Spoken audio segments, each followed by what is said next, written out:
हिमांशु तोमर, स्वागत है आपका मेरे चैनल इंग्लिश ईजी दोस्त में।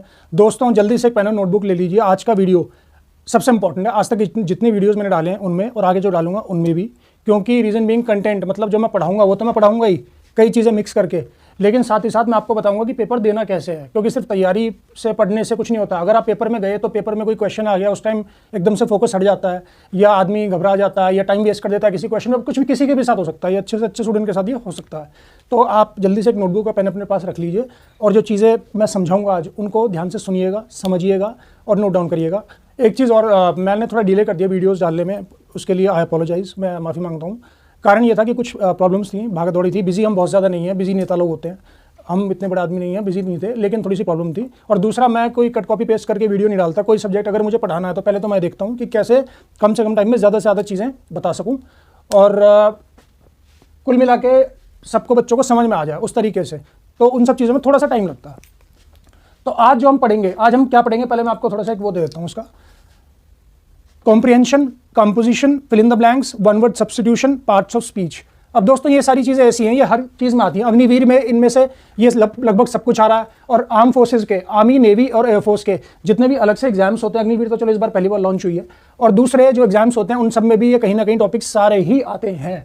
इनके अलावा जो पुलिस वगैरह के, हर स्टेट की पुलिस के जो नॉर्मल दूसरे कॉम्पिटिटिव एग्जाम्स भी होते हैं और पुलिस के एग्जाम्स भी होते हैं, उनमें भी ये चीज़ें आती हैं। इसके अलावा जो बच्चे एमबीए करते हैं, एमबीए के कई एंट्रेंस एग्जाम्स में भी ये सब चीज़ें इंपॉर्टेंट हैं उनके लिए भी, और ऑफकोर्स लास्ट में स्टूडेंट्स के लिए तो ही। तो जो बच्चे अग्निवीर की तैयारी कर रहे हैं भाइयों, बहुत ध्यान से देखना। 90% कह रहा हूँ, 100% कहूँगा तो बहुत बड़ी बात हो जाएगी, वो कहना 90% कह रहा हूँ। वीडियो को ध्यान से देखो, आपकी कंसेप्ट जो है, आपकी सोच जो है बहुत ज़्यादा क्लियर हो जाएगी आगे के लिए। तो स्टार्ट करते हैं। अब सबसे पहले मैं आपको एक चीज़ बताता हूँ स्टार्ट करने से पहले। दोस्तों यहाँ एक वर्ड लिखा हुआ है क्लोज, एक शब्द लिखा हुआ है क्लोज। एक क्लोज होता है CLOSE, क्लोज मतलब पास। एक ये होता है क्लोज, CLOZE। क्लोज का मतलब होता है कॉम्प्रिहेंशन और फिल इन द ब्लैंक्स, इन दोनों को मिला के बनता है क्लोज। अब सबसे पहले मैं आपको बताता हूँ कॉम्प्रिहेंशन क्या होता है, कॉम्पोजिशन क्या होता है। ध्यान से सुनना आप। कॉम्प्रिहेंशन और कॉम्पोजिशन को लेकर बच्चे बहुत ज़्यादा कंफ्यूज होते हैं। कॉम्प्रिहेंशन एक चीज़ होती है जिसमें आपको एक पैसेज दिया गया, आपको एक पैराग्राफ वगैरह कुछ दिया गया जो आपने नहीं लिखा, मतलब किसी और ने दिया, और आपने उसको अच्छे से समझा और उसके अकॉर्डिंगली आपने जवाब दे दिए। भले ही उसकी वर्ड लिमिट कितनी भी हो, 20 वर्ड्स में लिखना हो या 40 शब्दों में उसका जवाब देना हो, लेकिन अच्छी अंडरस्टैंडिंग, थरो अंडरस्टैंडिंग। और उसके अलावा उसके बाद आप उसको कैसे इंटरप्रेट करते हो, कैसे बताते हो, भले ही मुंह से बता रहे हो, वर्बली बता रहे हो, या लिख के उसका जवाब दे रहे हो, इसे कहते हैं कॉम्प्रिहेंशन। दोबारा रिपीट कर देता हूँ। कॉम्प्रिहेंशन मतलब कोई पैसेज या कुछ जिसको आपने अच्छी तरह पढ़ा और उसको आपको बताना है, बोलकर या लिखकर उसका जवाब देना है। कॉम्पोजिशन क्या होता है? कॉम्पोजिशन में मान लो एक पिक्चर दे दी, कुछ आपने कुछ देखा, और उन पिक्चर में जैसे कोई पार्क की पिक्चर है, बच्चे खेल रहे हैं, पेड़ भी है, झूले भी है, सब चीज़ें, और उन सबको देख के आपको एक मिलीजुली स्टोरी बनानी है, क्रिएट करनी है अपने दिमाग से। तो कॉम्पोजिशन में आप क्रिएटर हैं, क्रिएटर मतलब अपनी खुद की सोच का इस्तेमाल करके आप बना रहे हैं। कॉम्प्रिहेंशन में क्या है? कॉम्प्रिहेंशन में दूसरे ने आपको कोई मैटर दिया हुआ, लिखित चीज़ दी हुई है, पैसेज, और उसको पढ़ के समझ के जवाब देना, बस ये फर्क होता है कॉम्प्रिहेंशन में और कॉम्पोजिशन में। फिल इन द ब्लैंक्स आपको पता ही है, एक सेंटेंस है, उसमें भाई कोई एक शब्द मिसिंग है, उसको हमें भरना है। अब कॉम्प्रिहेंशन और फिल इन द ब्लैंक्स को मिलकर क्लोज बनता है। तो कुल मिला के बात यह है कि एक स्टोरी है, जैसे कि मैंने कॉम्प्रिहेंशन कहा, एग्जाम में पेपर में एक स्टोरी आ गई, और उसी में स्टोरी में बीच बीच में फिल इन द ब्लैंक्स दे दिया कि ये जगह आपको भरनी है, तो उसको हम क्लोज कह देते हैं, CLOZE। तो यहाँ पे मैंने क्लोज छोटा सा, बहुत ही सिंपल लैंग्वेज में। दोस्तों क्या होता है, मैंने सोचा कि मैं एक पैराग्राफ, थोड़ा सा जो डिले हो गया वीडियो डालने में, उसका कारण ये भी था, पहले मैंने सोचा कि मैं एक अपना क्रिएट करता हूँ बच्चों को समझाने के लिए, लेकिन फिर मैंने थोड़े और एग्जाम्पल्स देखे कि जिस तरीके से सिंपल भाषा में बच्चों को समझाया जा सके। तो बच्चे नहीं, भाइयों को भी, तो कोई बुरा नहीं मानना यार बच्चा कहते हो, तो काफ़ी लोग कभी सोचें कि यार ये बच्चा कह रहा है बार बार। तो भाइयों ये क्लोज हो गया। ये एक पैराग्राफ है जिराफ के बारे में। जिराफ एक एनिमल, जानवर है, सब जानते हैं, उसके बारे में है। तो इससे हम क्या क्या चीज़ सीखेंगे, इसमें मैं आपको बताऊंगा। कॉम्प्रिहेंशन, जैसे कॉम्प्रिहेंशन एक पैसेज है, ठीक है, इसमें एक लिखित किसी की दी हुई चीज़ है। तो मुझे जो मैंने पैराग्राफ लिखा था, कॉम्प्रिहेंशन लिखा था, तो वो थोड़ा इजी था। उसके बाद मैंने थोड़ा सा कहीं सर्च किया, तो रिसर्च किया, तो मुझे ये चीज़ मिली, तो मुझे लगा इसके थ्रू समझाना ज़्यादा आसान रहेगा। इसमें मैं जो अपनी नॉलेज है उसके थ्रू मैं आपको समझा पाऊंगा अच्छे तरीके से। तो इसमें कॉम्प्रिहेंशन ये हो गया। कॉम्पोजिशन की मैंने आपको डेफिनेशन बता दी। फिल इन द ब्लैंक्स किस तरीके से करे जाएंगे, वन वर्ड सब्स्टिट्यूशन मतलब एक सेंटेंस दे दिया गया, उसको एक वर्ड में लिखना, उसकी भी टेक्निक बताऊंगा मैं बीच में कैसे, किस तरीके से।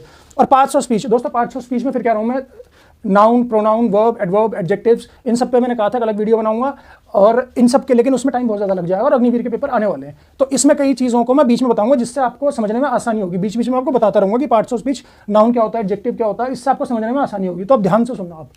ये एक पैराग्राफ है जिराफ के बारे में, ये फिल इन द ब्लैंक्स आपको दिख रहे हैं, ये मल्टीपल इनके आंसर्स हैं, जो ऊपर हैं इनमें से सिलेक्ट कर करके हमको यहाँ पे लिखना है, ठीक है। अब यहाँ पे इन चीज़ों पे अभी मत जाइएगा, मैं बताऊंगा। तो ये पैराग्राफ हो गया, ये फिल इन द ब्लैंक्स हैं, जो डैशेज हैं, सॉरी स्पेस है, और यहाँ पे हमको इन ऑप्शंस में से करेक्ट आंसर चूज करके, सही जवाब चूज करके हम लोगों को लिखना है। तो अब सबसे पहले क्या होता है, बच्चे तैयारी कर लेते हैं।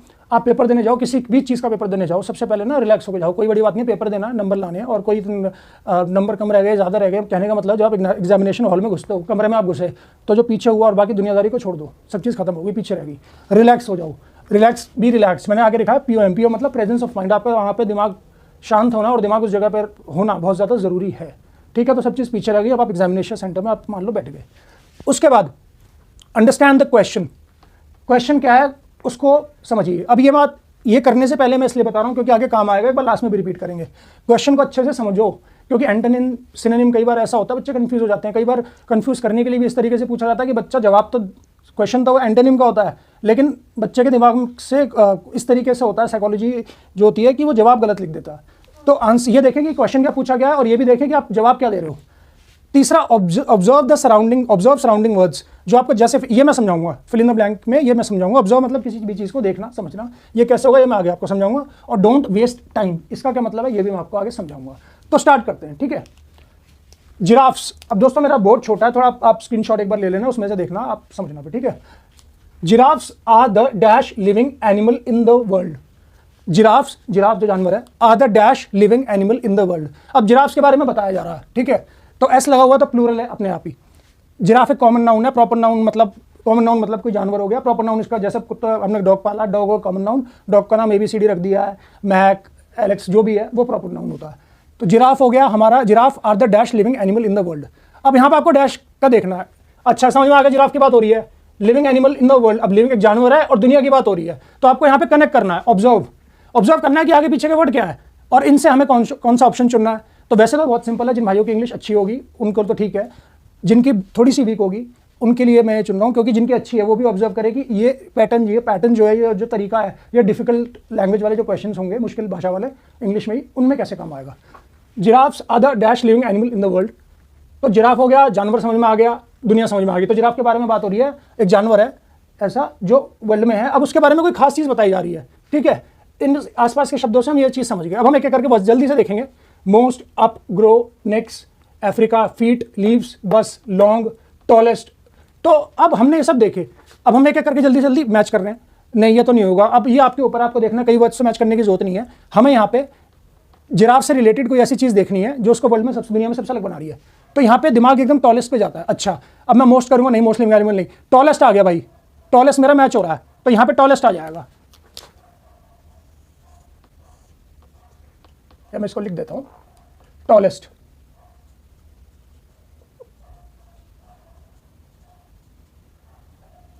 अच्छा टॉलेस्ट मैंने क्यों लिखा, क्योंकि जिराफ की बात हो रही है। अब जिराफ के बारे में खूबी क्या है, तो मैंने कहा था ना ऑब्जर्व करें, जिराफ की बात हो रही है, जिराफ के बारे में खूबी सबसे पहले आती है, लंबी गर्दन होती है उसकी। और इन द वर्ल्ड, वर्ल्ड की बात हो रही है मतलब दुनिया की बात हो रही है, तो कुछ ना कुछ स्पेशल चीज़ बताई जा रही है जिराफ के बारे में। तो स्पेशल चीज़ क्या होगी, टॉलेस्ट। हाँ भाई, सबसे ऊंचा जानवर कद में जिराफ होता है। हाँ तो ये आपको इस तरीके से लॉजिक लगाना, बुद्धि लगानी है, कॉमन सेंस लगाना है। उसके बाद आगे बढ़ते हैं। They can dash up to 5 meters tall. ये टॉल है। अब ये फिर से बहुत सिंपल है, tall, they can dash up to 5 meters tall. अब आगे पीछे वो दे का मतलब, दे प्रोनाउन होता है, सर्वनाम। Dash up to 5 meters tall. अब यहाँ 5 मीटर आ गया, 5 मीटर मतलब लंबाई की बात हो रही है, टॉल मतलब हाइट की बात हो रही है, तो हाइट से कुछ लेना देना है इनका। अच्छा इनके और इनकी खूबी बताई जा रही है। तो 5 मीटर क्या है, क्या हम देखेंगे, most, feet, up, leaves, grow, बस, नेक्स्ट, लॉन्ग। अरे लॉन्ग आ गया, ठीक है, या लॉन्ग भी नहीं, they can dash up to long यहाँ पे करेंगे, ठीक नहीं आएगा, लॉन्ग करके मैं अप लगा दूंगा तो लॉन्ग अप नहीं आएगा। दे कैन ग्रो, ग्रो मतलब बढ़ना, 5 मीटर्स ऊंचाई तक, टॉल तक वो ग्रो कर सकते हैं।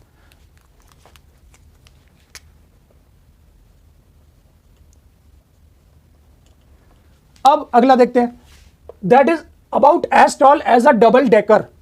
अब ये एग्जाम्पल दिया जा रहा है कि इसकी जो लंबाई है, मतलब जिराफ की जो लंबाई है 5 मीटर तक ये ऊंचे जा सकते हैं, तो ये लंबाई लगभग इतनी होती है जितने की एज अ डबल डेकर। अब डबल डेकर यहाँ पे मैंने डबल डेकर सुनते ही आप सबके दिमाग में जवाब आ गया होगा क्या है डबल डेकर, क्या होता है। अब सबको इससे कंपेयर करो, यहाँ पे एक एग्जांपल दिया गया, ये आप ध्यान रखना। तो एग्जांपल यहाँ पे तो सिंपल एग्जांपल है, कई सवालों में मुश्किल एग्जांपल हो सकता है, डबल डेकर की जगह कुछ और होता, किसी और टॉपिक पे हो, तो उसको उससे कंपैरिजन करो, तुलना करो इनसे। अब यहाँ पे डबल डेकर क्या होती है सबको पता, भैया बस होती है, ठीक है। तो यहाँ पे हमने बस लिख दिया।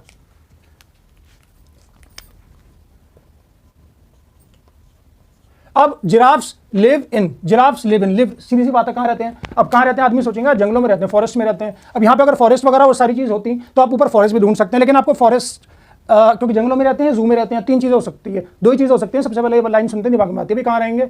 भाई जंगलों में रहेंगे या जू में रहेंगे, ठीक है। लेकिन जंगलों में जनरली वैसे तो डेजर्ट में रहते हैं जिराफ, तो लेकिन हम एक बात कह रहे हैं जंगल, तो यहाँ पे फॉरेस्ट और वो तो कुछ नहीं, यहाँ अफ्रीका लिखा हुआ है, ठीक है। तो अब इससे मिलता जुलता, अब एक बार जिनकी इंग्लिश थोड़ी सी हुआ है, एक बार ये छोटा पैराग्राफ हो तो आप जल्दी से एक बार आंसर करने से पहले पूरा पैराग्राफ भी पढ़ सकते हैं, ये भी एक ट्रिक है, ठीक है। पूरा पैराग्राफ मान लीजिए आपने पढ़ भी लिया पहले, उसके बाद आपने जल्दी से देख लिया जिराफ्स लिव इन एफ, कोई और वर्ड मैच ही नहीं कर रहा, कोई और कुछ नहीं लिख सकते, अफ्रीका ही बनता है, क्योंकि फॉरेस्ट नहीं है और जू नहीं है और डेजर्ट नहीं है, ठीक है।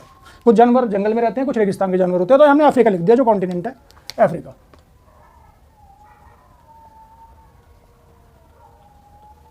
अब their long dash help them to eat the, चलो इस द को थोड़ा आगे बात के लिए छोड़ते हैं। देयर लॉन्ग, अब दोस्त देयर लॉन्ग, यहाँ पे देयर मैंने वीडियो में पहले बताया हुआ है दोस्तों, दो तरीके के देयर होते हैं, THEIR और THERE। ये देयर एक प्रोनाउन है, मतलब किसी आदमी के नाम के देयर, इस देयर का मतलब है उनका या उनकी। एक देयर होता है THERE, वो देयर इस्तेमाल होता है जगह के लिए कि we have to go there, हमें उस जगह पे जाना है, THERE। THEIR ये जो देयर है ये एक प्रोनाउन है, इस देयर का मतलब है उनका या उनकी, ठीक है। Their long dash help them to eat the dash, चलो हम यहाँ बाद में आते हैं ईट द। अब देयर लॉन्ग डैश, अब उनके बारे में बात हो रही है, यानी कि उनकी कोई चीज़, उनका कोई बॉडी पार्ट या उनका कोई कुछ। तो अब आदमी की बात चल रही होती है किसी पैराग्राफ में, तो आदमी के पास तो कई चीज़ होती है, किसी की उनकी गाड़ी, उनका घर। जानवरों के पास बारे में क्या बात? जानवरों की तो या तो आदतों के बारे में बात होगी, या फिजिकल जो उनका स्ट्रक्चर है, उनके बॉडी के किसी हिस्से के बारे में बात हो रही होगी। तो यहाँ पे लॉजिक हमें लगाना है, कॉमन सेंस। देयर लॉन्ग अपने सब चीज़ आप देख लोगे जल्दी से। नेक्स्ट अब सबको पता है लंबी गर्दन है, ठीक है। तो यहां से आपने ये रिलेट कर लिया, ये जोड़ लिया। नेक्स्ट दोस्तों मैं एक बार फिर कह रहा हूं, ये बहुत इजी है, लेकिन आप ये ऑब्जर्व करना, ये देखो कि मैं बीच बीच में क्या तरीका बता रहा हूं, किस तरीके से आपको जोड़ना है, किस तरीके से आपको सोचना है, ठीक है। Help them to eat the dash in the acacia trees. अब ईट द डैश, अब कुछ खाने वाली चीज है, ऑफकोर्स जानवर क्या खाएगा, तो बहुत सिंपल है, इसमें हम टाइम वेस्ट नहीं करेंगे, लीव्स हमने लिख देंगे यहाँ पे।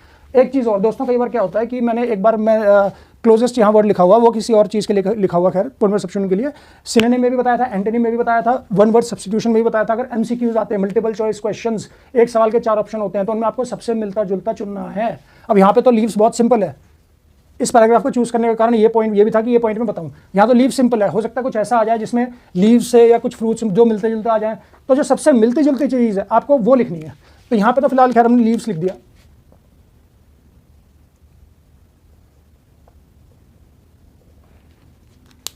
In the tallest part of the trees, तो इसमें बता रहे हैं कि जो उनकी लंबी नेक है उसकी वजह से वो पत्तियों को खा सकते हैं, उन हिस्सों से, पेड़ों के उन हिस्सों से जो बहुत ज़्यादा ऊपर होते हैं। बहुत ज़्यादा पेड़ बहुत ज़्यादा ऊंचे होते हैं तो जानवर पहुंच नहीं पाता, लेकिन जिराफों की गर्दन लंबी होती है क्योंकि वो ऑफकोर्स ऊंचे होते हैं, तो वो वहां तक पहुंच सकते हैं अपनी गर्दन की हेल्प से। अब टॉलेस्ट, टॉलर, टॉलेस्ट, ये एडजेक्टिव्स की डिग्री है। एडजेक्टिव्स मतलब विशेषण। तो जैसे जिराफ के बारे में कोई बात, जैसे मैं कहता हूँ कि ये शर्ट मैंने पहनी हुई है, this is a beautiful shirt. Shirt एक नाउन हो गया, संज्ञा हो गई। ब्यूटीफुल मतलब शर्ट के बारे में बता रहा है, ये एडजेक्टिव हो गया, ठीक है। तो यहाँ पे टॉलेस्ट सबसे ज़्यादा लंबा जो पार्ट के जो ट्रीज होते हैं वहाँ तक भी पहुँच सकते हैं। दे या दे फिर प्रोनाउन आ गया, दे किन की बात हो रही है? जिराफ की बात हो रही है। तो जहाँ पे भी हम नाउन को, जिराफ को रिप्लेस कर रहे हैं, नाउन को की जगह जब दे, वी, ही, शी ये सब लगा देते हैं, ये प्रोनाउन होते हैं। तो जहाँ पे जिराफ की बात हो रही है, they like the leaves on the acacia trees dash of all. अब यहाँ पे बताया गया कि लीव्स तो हमने देख लिया, वो खाते पत्तियाँ खाते हैं, लेकिन दे लाइक द लीव्स, अब उनको वो पत्ती अच्छी लगती हैं जो कि होती है अकेशिया ट्रीज पे। एक type, it's a type of tree, एक तरीके का पेड़ ही है ये। डैश ऑफ ऑल, अब मान लीजिए हमें इसका जवाब नहीं पता, आप MCQs कर रहे हैं या किसी भी सवाल का जवाब दे रहे हैं और आप उस पर अटक गए, ठीक है। तो दोस्तों यहाँ पे करना क्या है, टाइम वेस्ट नहीं करना। मैंने यहाँ पे लिखा हुआ don't waste your time, time नहीं करना। आप बाद में रिवीजन करोगे, अगर आपको लग रहा है थोड़ा बहुत टाइम लगेगा, इसमें टाइम मत खराब करो, अगले क्वेश्चन पे कूदो, ठीक है। बाद में R&D मतलब रिसर्च कर सकते हो, इसको थोड़ा बहुत दिमाग लगा सकते हो। लेकिन अभी मान लो फॉर एग्जांपल हम इसको छोड़ देते हैं, मुझे तो खैर जवाब पता है इसका, लेकिन इसको चलो छोड़ देते हैं, ठीक है। टाइम वेस्ट नहीं करना हमें अपना। Giraffes can run very fast, बहुत तेज भाग सकते हैं giraffe, but not for very. अब यहाँ पे बता रहा है कि जिराफ की एक तो बहुत वो बता रहा है, एक क्वालिटी बता रहा है, रन वेरी फास्ट। अब दोस्तों मेरी बात देखो, सुनो ध्यान से, मैंने कहा ना 500 स्पीच में आते हैं नाउन, प्रोनाउन, वर्ब वगैरह। अब यहाँ पे जिराफ्स नाउन हो गया, रन वर्ब हो गया, फास्ट, वेरी फास्ट जो है, ठीक है, ये किस तरीके से एक्शन हो रहा है उसे एडवर्ब कहते हैं। तो यहाँ पे वेरी फास्ट जो है वो एडवर्ब, एक वर्ब भी हो सकता है, एक फ्रेज भी हो सकता है। वेरी फास्ट एक तरीके से एडवर्ब फ्रेज है, एडवर्ब, ठीक है, but not for very dash. अब जल्दी तो भाग सकते हैं, स्पीड से भाग सकते हैं, लेकिन नॉट फॉर वेरी। अब यहाँ पे आप देखोगे most feet, up, leaves, grow, बस, नेक्स्ट, लॉन्ग। अरे लॉन्ग आ गया भाई, जल्दी भाग सकते हैं लेकिन बहुत ज़्यादा दूर तक नहीं भाग सकते, तो यहाँ पे आपको लॉन्ग लिखना है। फिर से कॉमन सेंस लगानी है, थोड़ी सी बुद्धि लगानी है। अब एक चीज़ और, giraffes can run very fast. अब ये जो सेंटेंस है दो पार्ट में लिखा जा सकता था। Giraffes can run very fast, full stop. दूसरा पार्ट में लिख सकता था दो giraffe can run very fast but they can not run for long distance. लेकिन यहाँ पे दो सेंटेंस की जगह उन्होंने बीच में बट लगा दिया। तो दोस्तों ये जो बट होते हैं ना, बट या ये एक कंजंक्शन है। कंजंक्शन वो होते हैं जो दो सेंटेंसेस को, दो वाक्यों को या दो फ्रेजेस को, शब्दों के ग्रुप को जोड़ते हैं। बट हो गया, बिकॉज हो गया, बहुत सारे एग्जांपल्स हैं, इसमें मैं आगे वीडियो बनाऊंगा पार्ट्स ऑफ स्पीच पे अलग। Not for very long, they can sleep standing. अब वो सो सकते हैं खड़े के खड़े, dash, but often स्लीप्स sitting down with their dash tugged under them. अब यहाँ पे they can sleep standing dash, standing dash. अब वो या सो सकते हैं खड़े खड़े। अब आप सोचोगे यार खड़े खड़े, अब यहाँ से मिलाओ को क्या देखोगे आप, स्टैंडिंग से कौन सा वो हो रहा है, अप मीट कर रहा है। अब एक बार को मैं फीट पे लगा दूं तो feet, but they can sleep standing feet नहीं होगा क्योंकि फीट के आगे पीछे का वर्ड मैच नहीं कर रहे। ऑन देयर फीट हो सकता था, लेकिन यहाँ ऑन देयर नहीं है, एक ही हमारे पास वर्ड है फीट, तो हम यहाँ पे फीट लिख देंगे। अगर यहाँ स्टैंडिंग के बाद ऑन देयर होता तो एक बार को हम अप लिख सकते थे, sorry standing up. On their होता तो हम फीट लिख सकते थे, लेकिन यहां पे लिखेंगे standing up. But not often sleeping sitting down with their dash tugged under them. अब दोस्तों ये जो वर्ड है टग्ड, अब कई बार ऐसा आता है कि वर्ड्स हमारे समझ में नहीं आते, और मैंने कहा कि आसपास के वर्ड्स को देख के पहचानने की कोशिश करो। आप तब भी नहीं पहचानने की कोशिश कर पा रहे, तो सिर्फ पिछले वाले वर्ड्स को नहीं, जो आगे आने वाले वर्ड्स हैं उनको भी देखना है। अब यहाँ पे बात होगी कि सोने की बात हो रही है कि खड़े खड़े तो सो सकते हैं, बट ऑफन मतलब कई बार, sleep sitting down with their dash tugged under them मतलब उनके नीचे। कई बार तो खड़े खड़े सो सकते हैं, और कई बार सोते कैसे हैं, देयर। फिर देयर आ गया, देयर मतलब उनके, अब उनके किसी बॉडी पार्ट की बात हो रही है कि खड़े खड़े तो वो सो ही सकते हैं, लेकिन बैठ के भी सो सकते हैं। अब अंडर देम, अब यहाँ से आप अंदाजा लगाओगे कि अच्छा, भले आपको टग्ड वर्ड का मतलब ना पता हो, मैं आपको बाद में बताऊंगा, लेकिन यहाँ पे दो वर्ड बचे हैं, मोस्ट और फीट। अब इन दोनों में से जो हमने खाली जगह छोड़ी है, तो यहाँ पे फीट अगर आप लगा के देखोगे तो फीट, क्योंकि यहाँ पे फीट मैच कर रहा है, क्योंकि एक तो उसके बॉडी पार्ट की बात हो रही है देयर उनके, और दूसरा सोने से रिलेटेड बात हो रही है कि भैया खड़े खड़े तो सो ही सकते हैं। और सिटिंग बैठ के, टग्ड का मतलब होता है फोल्ड करना किसी चीज़ को, अपने किसी बॉडी पार्ट को। ऐसे खड़ा हूँ, मैंने टक कर लिया या पाँव को टक करके मैं नीचे बैठ गया, तो खड़े खड़े भी वो सो सकते हैं और फीट टक करके भी बैठ के सो सकते हैं। अब यहाँ पे मोस्ट रह गया था, they like the leaves on the cashier trees most of all. अपने आप ही आखिरी वो चीज़ बची, तो मोस्ट ऑफ ऑल। अब ऐसा नहीं है कि लास्ट ही बचा इसलिए भी लिखा, यहाँ पे थोड़ी सी आप फिर से कॉमन सेंस लगा सकते हो। मोस्ट ऑफ ऑल मतलब सबसे ज्यादा, वैसे तो लीव्स वो खाती हैं, लेकिन सबसे ज्यादा जो कैशियर ट्रीज हैं उनकी पत्तियां उन्हें सबसे ज्यादा पसंद है। तो दोस्तों अब पार्ट्स ऑफ स्पीच मैंने नाउन एडवर्ब्स कुछ चीजें आपको बताई, कॉम्प्रिहेंशन मैंने आपको बता दिया, कॉम्पोजिशन मैंने बताया, फिल इन द ब्लैंक्स किस तरीके से बनने, आगे पीछे के वर्ड्स को ऑब्जर्व करके उनको देख के भरना है, ठीक है। One word substitution. अब मान लो मैं आपसे कहता हूँ कि जिराफ्स या क्वेश्चन आता है the tallest living animal in the world, ठीक है। अब आपने ये एक सेंटेंस है और अलग अलग ऑप्शन दिए हुए हैं, जिराफ भी दिया हुआ है, एलिफेंट भी दिया हुआ है, एलिफेंट भी ऊंचा होता है, लेकिन आप फिर देखोगे टॉलेस्ट कौन सा होता है। तो दोस्तों वन वर्ड सब्स्टिट्यूशन की मैं एक अलग वीडियो बनाऊंगा, लेकिन यहाँ पे इसको मैंने मेंशन इसलिए किया है क्योंकि यहाँ पे भी आपको लॉजिक लगाना है, थोड़ा सा सोचना है, ठीक है। तो ये चीज़ें हो गई हमारी। इसके बाद अब एक बार फिर से इन चीज़ों पे आते हैं, जैसे कि मैंने आपको पता, रिलैक्स रहो, कोई ऐसे नहीं पेपर देने जा रहे हो, कोई टेंशन लेने की जरूरत नहीं है पेपर, और एग्जामिनेशन रूम में घुसने से पहले सब चीज़ पीछे छोड़ दो, बस वहीं दिमाग लगाओ, प्रेजेंस ऑफ माइंड रखो, ठीक है। क्वेश्चन को ध्यान से देखना, जो क्वेश्चन होता है, कई बार क्वेश्चनर क्या करता है, बच्चों के दिमाग के साथ खेलते हैं साइकोलॉजी को उनकी टेस्ट करने के लिए। तो क्वेश्चन को देखना और आप ये देखना कि आप आंसर क्या कर रहे हो। ऑब्जर्व सराउंडिंग वर्ड्स, जैसे कि मैंने बताया, आगे पीछे के वर्ड्स को देखना, और ये सिर्फ फिल इन द ब्लैंक्स के लिए नहीं है, हर तरीके के कॉम्प्रिहेंशन के लिए भी है और बाकी सब चीज़ों के लिए भी है। और डोंट वेस्ट टाइम। अगर कहीं किसी जगह स्टक हो जाओ, अटक जाओ, तो भाइयों टाइम वेस्ट नहीं करना बिल्कुल भी, अगले क्वेश्चन पे कूदो, रिवीजन में बाद में आ जाएगा, ठीक है। अब भाइयों जैसे कि मैंने ये सारी चीज़ें बताई, इन सब के लिए आएगा। इसके अलावा फॉर स्टूडेंट्स, बच्चे जो आप पढ़ रहे हैं कॉर्पोरेट सेक्टर में, उनके लिए भी ये देखनी चाहिए। बाकी ऑफकोर्स अग्निवीर वाले बच्चों के लिए तो भाइयों इस वीडियो को जरूर देखना, ध्यान से समझना, कमेंट करो अगर आपको कोई चीज़ समझ नहीं आती है या कोई स्पेशल टॉपिक है जिसके बारे में आप चाहते हो। वैसे तो वीडियो में बनाऊंगा जल्दी, आप चाहते हो कि उस टॉपिक के बारे में मैं पहले बना दूँ तो प्लीज़ कमेंट करके बताना। वीडियो थोड़ी सी देर हो गई। एक चीज़ और मैं कहना चाह रहा था, कई लोगों ना दिमाग में एक गलतफहमी होती है कि कुछ बच्चे, जैसे मैं हूँ, my communication skills are very good, but the thing is, ऐसा नहीं है कि मैं बचपन से ही हूँ तो मैं उस फैमिली में हूँ कि I am use to communicate with my parents in English. ऐसा कुछ नहीं है कि बचपन से ही मेरे माँ बाप मुझसे इंग्लिश में बात कर रहे, नहीं। हम बहुत अच्छे स्कूल से पढ़े लिखे हैं, लेकिन बिल्कुल देसी परिवार से हैं। हमारे बाबा, जिनके दादा के हमारे यहाँ बाबा कहा जाता है, किसान थे, तो हम लेकिन अच्छे पढ़े लिखे हैं। कम्युनिकेशन स्किल्स हमारी अच्छी, कोई हमें गांव देहात का भाई बंधु मिलता है उससे हम देशी भाषा में ही बात करते हैं। तो आपके अंदर, अगर आपके दिमाग में, आपकी साइकोलॉजी में कहीं ना कहीं ये बात है कि नहीं यार इंग्लिश में मैं मार खा जाऊंगा, तो ऐसा कुछ नहीं है। मेहनत करो, मौका है तो मौके को लो, बाद में आप नहीं, उस पछताने से अच्छा उस चीज़ को करो। क्योंकि मैं डिफेंस फोर्सेस में जाना चाहता था, मैं वहाँ नहीं जा पाया क्योंकि उस टाइम, आज नेट एज है, उस टाइम इतनी सारी चीज़ें नहीं थी। आज मेरे पास एजुकेशन है, मेरे पास नॉलेज है, तो मैं चाहता हूँ उसको मैं शेयर करूँ ताकि कोई भाई गलती ना करे, सीखे जल्दी से जल्दी। तो दोस्तों इसका स्नैपशॉट ले लेना और इसको देखना वीडियो को बार बार। कई पॉइंट्स ऐसे हैं, इनको आप सुनना, आपको समझ में आ जाएगा कि क्या सिखाया गया है इसमें, ठीक है। तो ये क्लोज था, जैसे कि मैंने बताया, comprehension plus fill in the blanks मिला के क्लोज होता है। और प्लीज़ आपको अच्छा लगा हो तो दोस्तों आप सपोर्ट कीजिएगा, सपोर्ट सबसे पहले इंपॉर्टेंट है मेरे लिए, और लाइक और सब्सक्राइब कर दीजिएगा और कमेंट प्लीज़ कीजिएगा। तो अग्निवीर वाले भाइयों और सारे जो आर्म फोर्सेस के और जो आने वाले कई एग्जाम्स हैं उनके बारे में भी मैं आपको जल्दी बताऊंगा, और इन चीज़ों को ध्यान से देखिएगा। और इन सब टॉपिक्स पे भी, वन वर्ड सब्स्टिट्यूशन वगैरह पे भी और फिल इन द ब्लैंक्स पे भी अलग से मैं बताऊंगा। ये कैसा आज का वीडियो है कि इसमें कई चीज़ें बतानी मुझे बहुत ज़रूरी थी, तो इसलिए मैंने कंबाइंड एक वीडियो बनाया। तो दोस्तों बहुत बहुत धन्यवाद, thank you very much. Please like और सब्सक्राइब कीजिएगा, अच्छी लगी हो तो। Thank you.